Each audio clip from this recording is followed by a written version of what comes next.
Giannis down the lane to the rim and a big right-hand slam.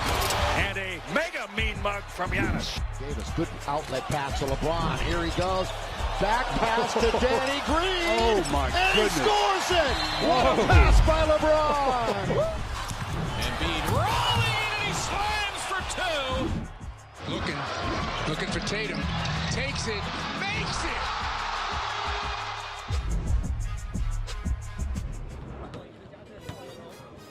We're back in Cali, LA to be exact, coming to you from the Staples Center, home to two of the best teams in the NBA this year, including the Los Angeles Lakers, who currently sit atop the Western Conference, and tonight take on a team that used to see at the top the Golden State Warriors. But it's a brand new situation for the Dubs this year.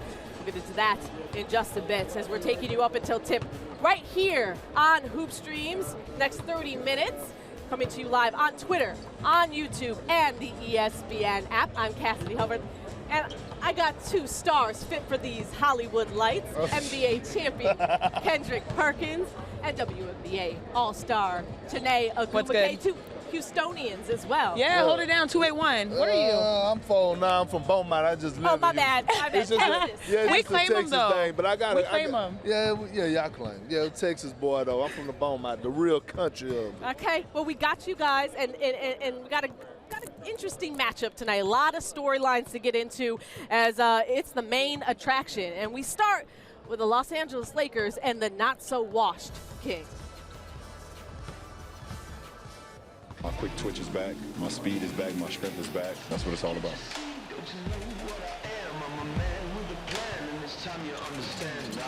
Lakers continue to win this way. LeBron James going to end up being the MVP. James, the first Laker with 3 straight triple-doubles, is magic at 84. He is unbelievable. It's just getting started. And the biggest star in the league doing his best to let people know he still reigns and fighting against the narrative that he's washed up. 4 triple-doubles so far, and the only player in the league to average double-digit assists currently. Chiney, are you surprised with the way LeBron James has come out this season? Not at all. His last game was like, what, March 25th or so? He had the whole summer semi-off, I guess you can say. He was filming Space Jam. But then you just think about the motivation he has. I mean, a lot of people were talking about, oh, you're going to hand over the throne to another guy in this exact city. Not today, like, not today. LeBron James is just playing with a purpose. And it's been really interesting, though, because he sort of relaxes and lets the game come to him. He relies on AD in the first half. Second half, he sort of turns it up. But without AD, I think we're going to see him try to dominate. You were his teammates, 17th season.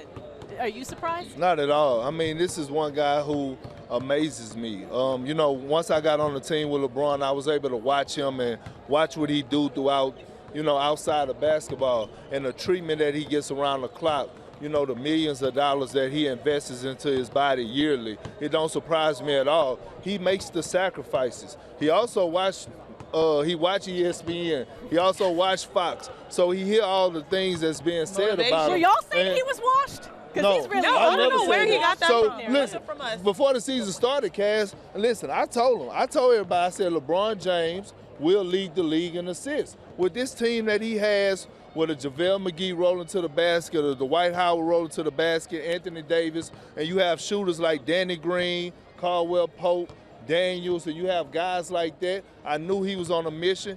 And when he sent me that text message about 2 months ago, well, right before the season, when I put Giannis above him for the MVP, starting preseason MVP, he was like, in due time, Perk, I will reclaim what's mine. And right now, he's showing it. Look, I've learned not to ever doubt the king, but even he's surprised at how well this team has been able to build chemistry so quickly. Now, LeBron will be without AD tonight, as he's been, playing through a right shoulder injury, and then also last night in their game against the Suns, he had a bit of a rib contusion. So the Lakers said the X-rays came back negative, and he'll be reevaluated on Wednesday. Kyle Kuzma will get the start for AD, and let's talk about Kuzma, because last night, basically, the team welcomed Kuzma to the season. As he had 2 clutch threes against the Suns.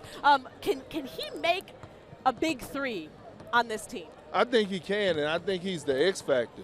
The hardest thing about a guy like Kuzma, a young guy that's up and coming, is knowing his role at a young age. It's hard to make a young guy like that know his role because he's still trying to establish himself in the league. He still wants to make an all-star game. And being on a championship team, you got to kind of put your individual agendas to the side. But I think he could be the X factor. And by the way, I think Rondo being on the court helps Kuzma a lot because it puts him in position to be successful where he don't have to force things. But the sky's the limit for the kid, as long as he let the game come to him. But I'm excited because he got a pretty good matchup, whether it's against Pascal or Draymond Green. It's going to be exciting. No, I agree. I think Kuzma is definitely the X factor, and it's been really interesting because watching that Toronto Raptors game, if he knocked down 1 or 2 more threes towards the end of the game, they would have won that game. It was like the energy here, it was just, they wanted that. They wanted that for him because he had sort of a slow start, and then he was able to do that last night. And I think it's that confidence that you want to see from him, that shooter. Last year, he averaged 18 points per game. He was that dude when LeBron was out. He sort of felt like he was the best player on the court. You need that same mentality now for them to have another shooter so that you can not only have a threat with LeBron passing inside, but you can also, pass outside as well. You mentioned your friend Rajon Rondo, who you had a nice talk with. He's not playing tonight. I wish we could have had him. him. He's just stealing money. He ain't doing nothing but stealing money. Stealing money, Kaz. That's what he's doing. So no Rajon Rondo, no Anthony Davis, but of course you have LeBron, and you have Kyle Kuzma. The Lakers are currently favorites to win the title, according to Caesars Sportsbook, at 5-2 odds. I don't know. There's going to be a lot of competition in this building alone. According to Perk, too, the Lakers are favored to win the title. Okay. Now, while the Lakers are thriving, the Warriors, they're going the opposite direction. And it's not their address rather, that has just changed. No longer at Oracle. These aren't the same Warriors that went to 5 straight NBA Finals and started 5 All-Stars last season. Riddled with injuries, obviously no KD and Boogie anymore. They're without Clay and Steph for the time being. And even Kevon Looney has only played in 1 game this season as he's dealing with some nerve issues. Draymond Green is back, though, after missing time with a torn ligament in his index finger, but he's returned to a drastically different supporting cast. Now, in being around this team last week, I covered them. They know it's a gap year. They're basically like backpacking in Europe before they come back next year, and they're not mad. They're not mad at it anyways because they just are exhausted. This core, being able to rest this core after the 5 straight runs. So Monday, Steph said that he may be returning in the spring. We don't know what's going to go on with Klay Thompson. But today, how do you sum up what this Warriors team is right now? It's been unlucky. It's been unlucky because for the past 5 or 6 years, they've had luck on their side, including getting Kevin Durant, right? But now it's sort of been an unlucky run for them ever since the finals last year. And sometimes you just have to wonder, are there too many games? Or if they survived, a week earlier, if there was maybe not 2 more weeks additional into the season, maybe they would have maintained their core and their health would not have been such an issue. But it just is tough to see one guy, then another guy go down. But nonetheless, D'Angelo Russell, so much fun to watch right now. And it's all about who seizes the opportunity. Pascal sees the opportunity. D'Lo is putting respect. Everyone's putting respect on his name because I think the question with him was it the system that made him great or is it just the player? And he's showing people that it's just the player. So there's still much to play for. The task is much taller now. They have changed their offense, though, to go through D'Angelo Russell, which affects Draymond Green. And that's why I want to pose this question to you, this burden, because he is the unquestioned leader. Even though D'Angelo Russell is leading this offense right now, Draymond Green is the lone all-star, well, D'Lo's an all-star, but remaining Warriors mainstay, core. Thank you, that's the word. So do you think there's going to be too much of a burden on Draymond Green to lead this squad? Well, it's not a burden, but we actually, I was excited to see what actually Draymond will be capable of doing. Can he put up 20 to 25 points a night without Steph and Clay being on the court? Can he still put up those triple-doubles without Stay and Cliff being on the court? And to me, this was going to be a test of Draymond to see what type of player he really is. I wanted to see if he's really that guy. When you're really that guy, you do stuff like Siakam do when Kawhi Leonard leave and you step up your game to another level. Or you do things like if Kyle Lowry go out, Van Vliet elevates his game. And I wanted to see if Draymond Green is capable of doing it. I watched his last game when they just played the other night. And to me, it seemed like against the Jazz, where he got ejected on purpose, in his first game. On purpose. He got ejected on purpose because he didn't want no more of that smoke. He didn't want no more of that smoke. And he y'all made history. y'all giving the Warriors a pass, but I'm not, because it's no fun when the rabbit got the gun. Hey, I was there when you tried to do it with the Timberwolves and the AC on. I'm just saying they've been bullied. And Draymond needs to step up because they are currently the worst defense in the league, and that will be on him to see if he can galvanize this team. So the Warriors, though, won't have to deal with Anthony Davis tonight, but they still have their hands full. I love the truth serum, though. Coming up your way at 10 o'clock Eastern on ESPN. So you're watching Hoop Streams as we get you set for that game live on Twitter, YouTube, and the ESPN app. If you're on the app, go ahead and sign into your cable provider now to watch the end of the Clippers-Rockets game. And then, of course, this Warriors-Lakers matchup. Chiney will be back with us in a bit, but we have to make room to welcome in Amin Elhassan to Hoop Streams. Amin, the king of all things, hate hard, the perfect person to respond to our guy Perk in a segment we like to call Man, listen. Oh, man, listen. Hey, listen now. They got the montage? No.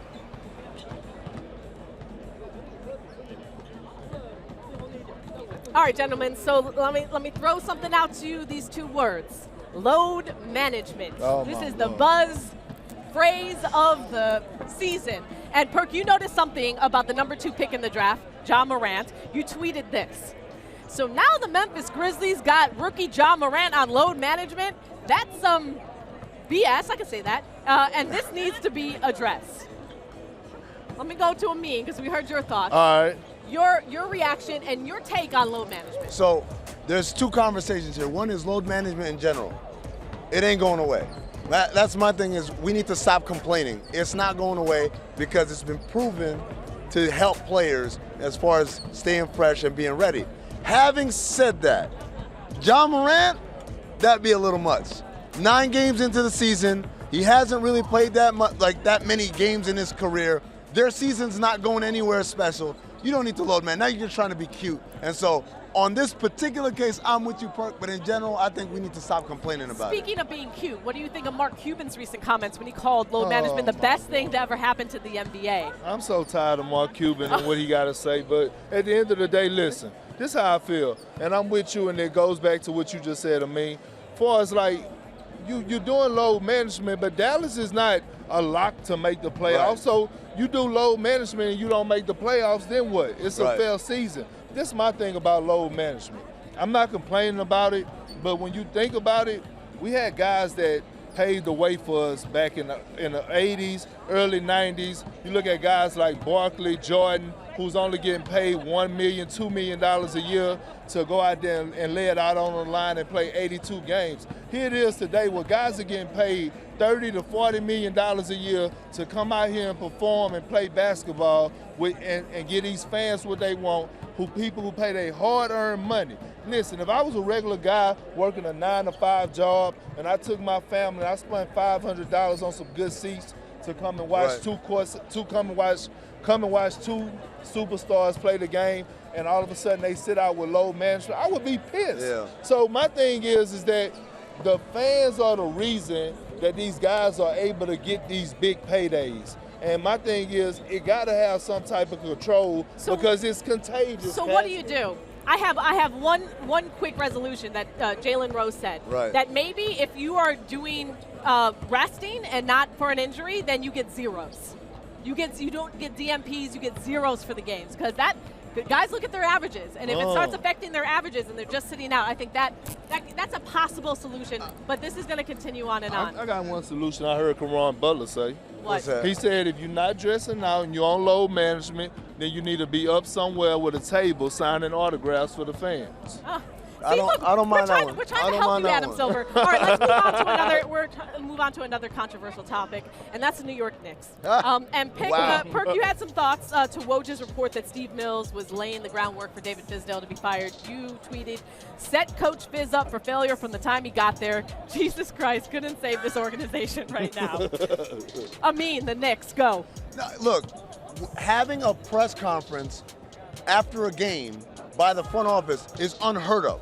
You don't do that. Especially you don't do that. You know they didn't talk to the coach. You know how I know they didn't talk to the coach? He's still in the locker room addressing the team.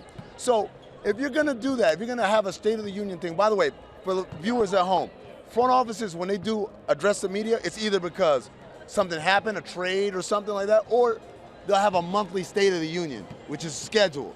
To have one out the blue is just unheard of. And the thing is, I know Steve Mills and I know Scott Perry. I work with Steve Mills in New York. These guys are not new guys from Wall Street who don't know about the NBA. They know these things. They know these kind of unwritten rules of how you do these things. For them to do that, that's not them. That's Jim Dolan on them. That's a pressure from above telling them that you got to do this and you got to go out and say something like that. Fizz, I'm not here to say that Fizz has done a perfect job, but we know what's happening out there on the floor is not a coaching issue alone, and we know the way to address it is not the way they did it. Quickly. Well, this is how I feel. I feel sorry for R.J. Barrett. I'm not going to even address Steve Mills like I want to because I never seen a GM and a front office guy have that long of a time, and he's been garbage the whole time. Yeah. No, for 12 years, seriously. He's been garbage at his job, and he still have a job. And it's a shame because they blame Coach Fizz, but I feel sorry for R.J. Barrett because he's had a really nice start, and now he's starting. And but it's like, what are you teaching this young guy? This guy is the future of the franchise, and this is what you're teaching him. I hope they can figure it out quickly. That's what happens. It's so crazy. Think about how you started your career, what type of environment you were in. The environment he's grown up in right now is not a good one. It's toxic. Let's continue on with some positivity, and let's talk about Trae Young, who pulled off the nasty nutmeg. Yeah. Knockdown, and then the stare at the bench. Boy, it's a problem. Yeah, and Perk, you tweeted this. Trae Young better than Steph in his first 2 years easily, and it's not even a debate. It's not. Come on, Amin. Oh, man. I'm gonna tell you a couple of things. One, Steph was incredibly consistent over his first 2 years. Trae Young, not being consistent in year one, and this is year two, we're still 10 games in, so I would say pump the brakes before we say first 2 years. But the other thing is, everything that he's doing, he knows is capable because Steph came before him and did it first. You see Trae Young's response as well. He said your apology needs to be as loud as the disrespect the reason that was. I compared him to Steph is because the world compared him to Steph when he was in college. So and they criticized him when he first got to the league and said, oh, he was gassed up, he's not Steph Curry. So when he's doing the job, let's give credit when credit's due. Steph Curry was never doing this right here. Steph Curry was, he could shoot, but this guy makes players better. I will this guy say is Steph averaging Curry, 8 assists. Steph Curry, his first couple years, people didn't think he was going to be as good as Steph Curry is. I think people are assuming and by the way, that Steph was making guys better too. He averaged like 6 assists a game his first 2 years. Never. No, he wasn't. Yeah, he was. His first 2 years, he averaged 4 assists. This guy averaged 8. I already seen the numbers. Trae Young is must-see We're going to have TV. to fact check. Yeah, I did it on the jump earlier. Alert. Once again, you guys are watching Hoop Streams live on Twitter, on YouTube, and the ESPN app. We're about a little past 15 minutes away from the Warriors-Lakers game as we got some players warming up behind us. One of my you saw Rajon Rondo. Again, he is out after making his season debut last night against the Suns. Today's making her way back onto the set here, and she knows as well as anyone that when you play in LA, you got to look good. And this is her arrival with the spin. With the spin. Okay. No doubt killing the fit, as she did all throughout the WNBA season as a star of the Sparks. Okay. Work. Something about that So Texas swag, man. Let's see how tonight's players flex on their way into Staples as we walk it out.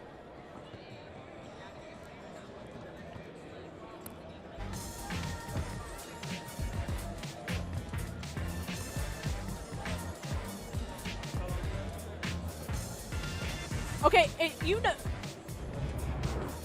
know the Lakers always bring it, and LeBron. Oh, this is very casual. Yeah. You know what that is? That's Bristol Studios. I have that exact same sweatsuit from Uninterrupted. I was there. That Shout is. out to our I want it's certified buckets. Right, it's reversible, right? Yes, it is. AD not playing, but he has the toiletry bag. Yeah, you know, he chilling back to back. You know how it is on back to back. You don't really feel like swagging. Dwight coming through. Everyone's you know what it is? He's been a nice. It's because they got off a flight maybe like a few hours, late last night. They don't really feel like wear. Right. You know what I'm saying? But D'Angelo Russell wasn't on a back-to-back, so he brought there it. you go. Back in his old stomping ground. We were talking before the show about how it's cold for us here in LA. D'Angelo Russell right there, he dressed like it's cold outside. All right, that's enough about the drip off the court. Let's get back inside the lines and take a look at some of the best plays so far. What's so funny? Okay. Oh, you didn't like? You like? What? I can't. Okay. Nah, I like it how you That cut was a this. laugh. Nah, that was a laugh, though. Go ahead. Let's keep it moving. For the segment we're calling, excuse me?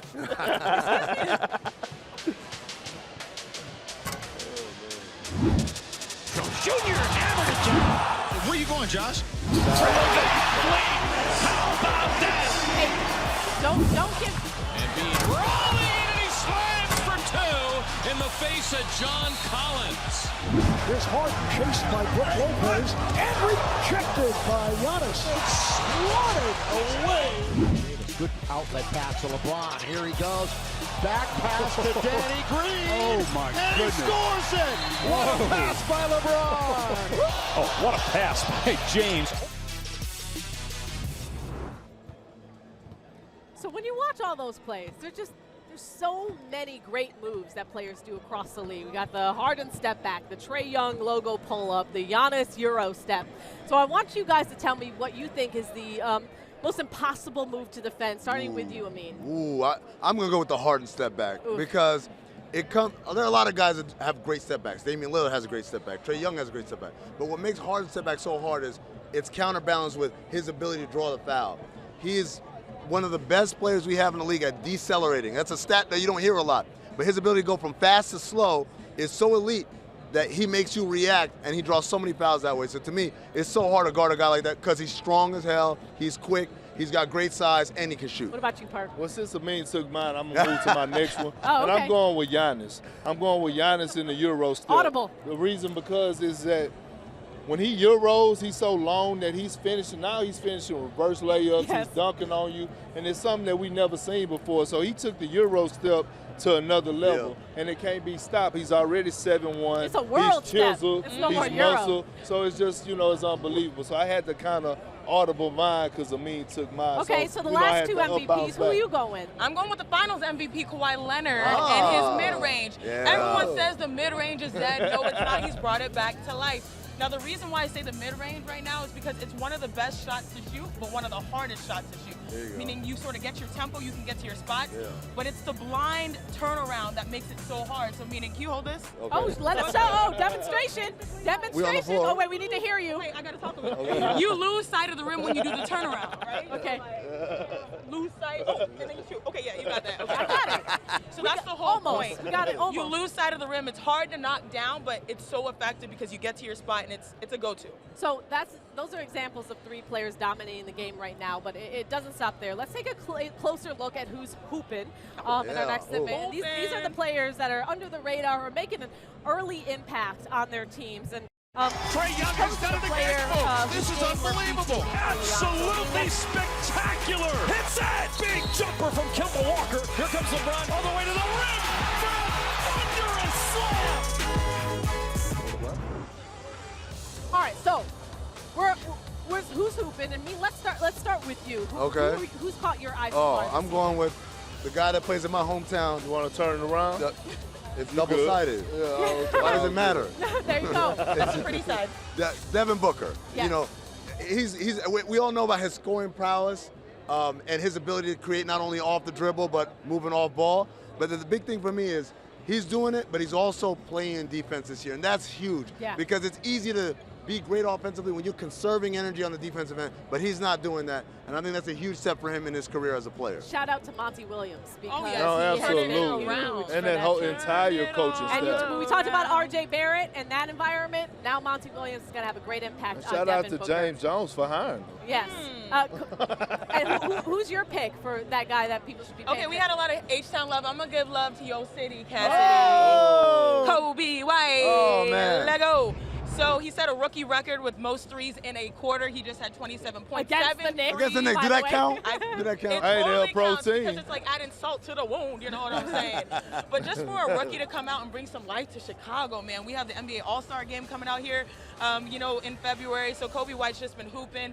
I know it's not been like monster numbers, 15, 10, but then to explode and get a record with threes and just sort of give life and energy. It's something to root for. Something. Shout out to Kobe. Something. Not that Kobe, but this Kobe. Perk, who you got? I got two people. Okay, See, there you go. know what? You got The two first one phones. who I've been pumping up all the time is Seattle. Oh, yeah. Yes. Right? I had him skills.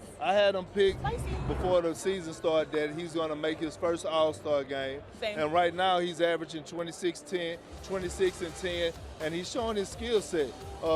He's also a great defender. So I got him, and he got the Raptors in a great position for us in the East right now. And right now, the way he's playing, I kind of got them coming out of the East, but that's another story. Whoa. On another note, Oh, yeah. on another note, in the West, I got my boy Bogdanovich from Utah. He's been the most consistent player on that team. He's averaging almost 20 points. He's shooting 43% from the three, 46% from the field, and he's down the stretch. They don't get the ball to Donovan Mitchell or Mike Conley. He's taking the big shots and making the key plays. That was a clutch shot for him. I was at that game. Yeah. You know who's hooping?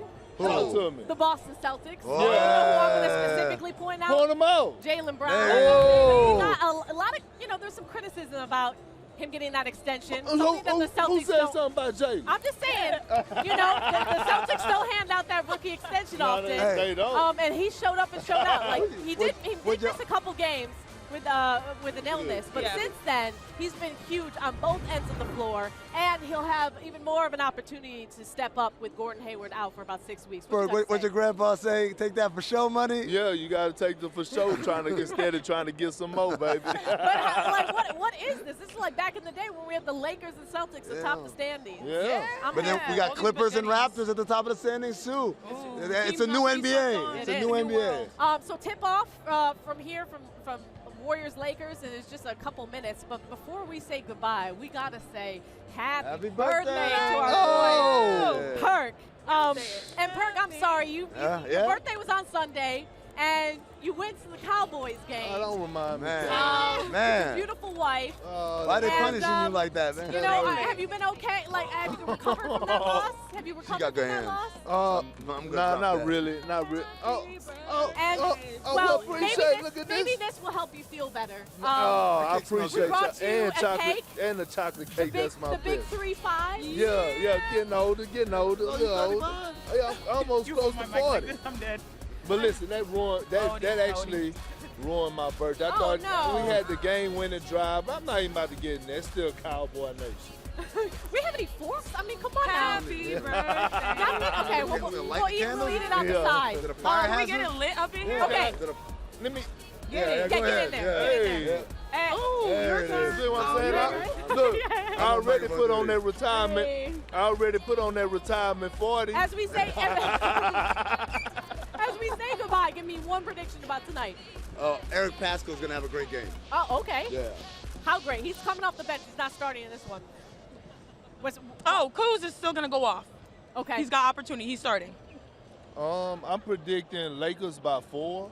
By 4? Yeah, this is going to be an exciting game. Listen, that Golden State team, those young guys play hard. They do. They play hard. That kid Bowen from Indiana, Pascal, those guys play hard. So I'm predicting the Lakers by 4, and they coming off a back-to-back.